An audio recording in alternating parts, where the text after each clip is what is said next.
Well, hi everyone, and welcome to beautiful Bracebridge, Ontario. In this its centennial season, the Toronto Maple Leafs will get an opportunity to celebrate its illustrious past.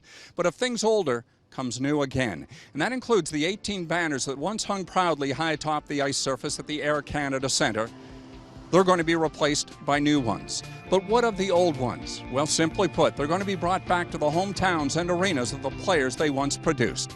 Today in Bracebridge, we begin with the legendary Leafs number 6, Irvin Ace Bailey.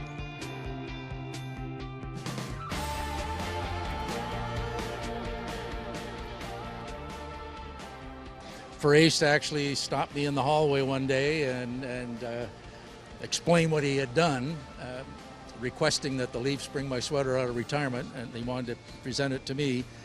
That just topped off the 60s pretty nicely, I'll tell you, Paul. And I was thrilled to wear that jersey. I knew the history of it all.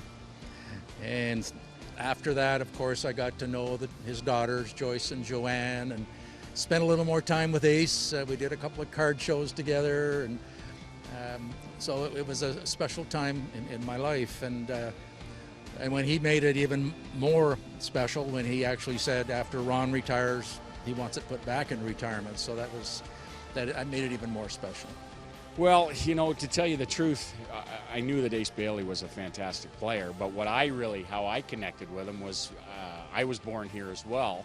And, you know, when I was growing up, it was like, who else from where you were born is from? And when it was Ace Bailey, I thought, well, you know, we both skate, but that's about as close as we had anything in common. But growing up, you always knew that, you know, that this was where Ace Bailey was from, and it was pretty neat for a small town.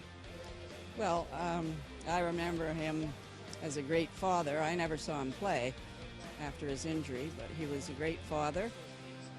As my sister says, he tells a lot of jokes, and he always came here. We were up here every summer while we were growing up, and he was up here more often.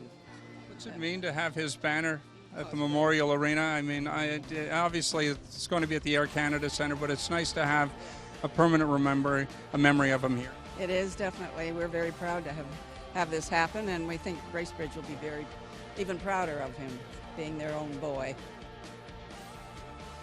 So the legacy of Ace Bailey continues from the bridge and eventually to the arena here in Bracebridge, a banner that will hang forever. And to think back to 1932, he scored the game-winning goal to give the Maple Leafs its first Stanley Cup in Old Maple Leaf Gardens, and 60 years later, 1992, would be inducted into Hockey's Hall of Fame, and to see that famous banner in behind me raised to the rafters, raised forever here in Bracebridge, Ontario. So long.